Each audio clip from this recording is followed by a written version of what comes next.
इस बीच बड़ी खबर आ रही है। आपको बता दें कि ईरानी वजीर खारजा ने सऊदी अरब समेत 6 ममालिक के वज़राए खारजा से राब्ता किया है। जी हां, बड़ी खबर आपको बता दें कि अब ईरान दरअसल पूरी मजबूती के साथ मैदान में उतर रहा है।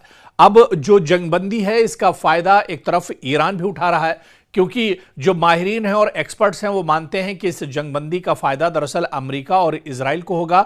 अमेरिका और इजराइल असरे नौ एक बार फिर से तैयार होंगे, उनकी तैयारियां मजबूत होंगी और पूरी मजबूती के साथ वो ईरान पर फिर हमला करेंगे। लेकिन इस बीच आप देखिए कि इजराइल और अमेरिका की तरह ईरान भी खामोश नहीं बैठा है, बल्कि ईरान भी लगातार हरकत में है। ईरान की जो लीडरशिप है वो लगातार हरकत में है। चाहे ईरान के वजीर खारजा की बात करें, चाहे अमेरिका पाकिस्तान का दौरा हो, या फिर रूस का दौरा हो, या इससे पहले ओमान का दौरा हो। और अब जो बड़ी खबर आ रही है कि ईरानी वजीर खारजा ने सऊदी अरब समेत 6 ममालिक के वज़राए खारजा से राब्ता किया है, यानी इजराइल और अमेरिका को घेरने के लिए और अपने हक में माहौल बनाने के लिए ईरानी वजीर खारजा अब्बास अराक्ची ने सऊदी अरब, मिस्र, टर्की, कतर, इराक और आज़रबाईजान के वज़राए खारजा से टेलीफोन पर राब्ता किया है। ईरान के सरकारी खबर रसा इदारे के मुताबिक वज़ीर खारजा ने इन ममालिक के वज़राए खारजा को इलाकाई पेशरफ्त और जंग के खात्मे के हवाले से ईरान के मौक़िफ़ से एक तरह से आगाह किया है। अब्बास अराक्ची ने यूरोपीय यूनियन के खारजा उमूर और सलामती पॉलिसी की नुमाइंदा से भी इलाकाई सूरत हाल पर तबादला ख्याल किया है।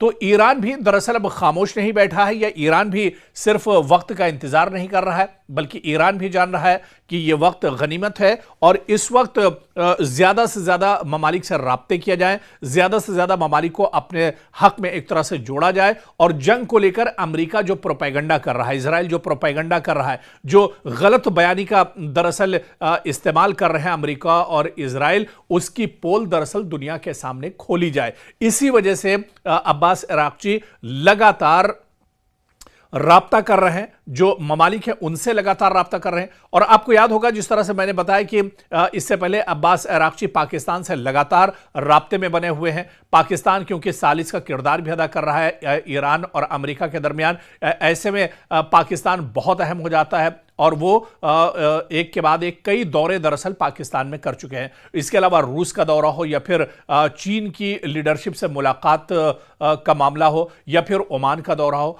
और अब जो बातचीत हुई है ईरानी वज़ीर ख़ारजा अब्बास अराक्ची की, वो दरअसल सऊदी अरब, मिस्र, तुर्की, कतर, इराक और आज़रबाईजान के उनके जो अपने हम मनसब हैं, यानी वज़राए ख़ारजा से टेलीफोन पर उन्होंने राब्ता किया है। और यह राब्ता महज इस वजह से किया गया है ताकि जो सूरत हाल है वो एक तरह से बताई जाए, और जो प्रोपेगेंडा इस जंग के बीच में दरअसल अमेरिका और इजराइल की तरफ से किया जा रहा है, इसमें सच्चाई क्या कुछ है वो ईरान दरअसल बताना चाहता है। और ऐसे में इन तमाम ममालिक को अपने से ईरान करीब करना चाहता है, क्योंकि यहां पर एक चीज और बहुत अहम समझनी होगी। अमेरिका के डर की वजह से भी कई ममालिक दरअसल ईरान के राब्ते में नहीं है, जो ईरान से बातचीत भी करना चाहते हैं, लेकिन एक डर कहीं ना कहीं अमेरिका का इन ममालिक पर था, मशरिक़ वुस्ता के अंदर था। लेकिन अब वो डर दरअसल धीरे धीरे निकल रहा है। चाहे आप कतर की बात कर लीजिए, कतर ने सबसे पहले यह कदम उठाया था कि अमेरिका को ताक पर रखकर, अमेरिका का जो सुपर पावर और जो उसकी चौधराहट है उसे ताक पर रखकर उसने कहा था कि हम अपने एयरबेस अमेरिका को ईरान पर हमला करने के लिए इस्तेमाल नहीं होने देंगे। और इसके बाद जो हालत अमेरिका की इस जंग में हुई, पूरी दुनिया ने दरअसल देखा।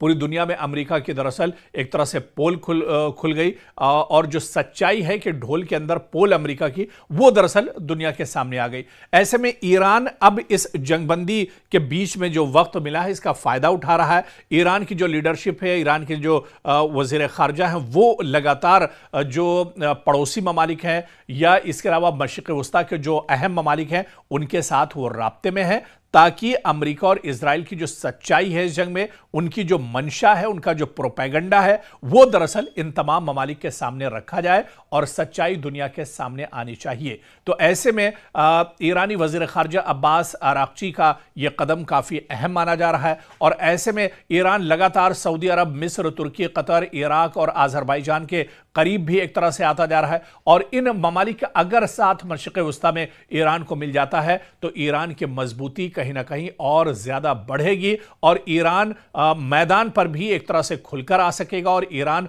और मजबूत होकर एक तरह से अमेरिका और इजराइल के सामने खड़ा होगा।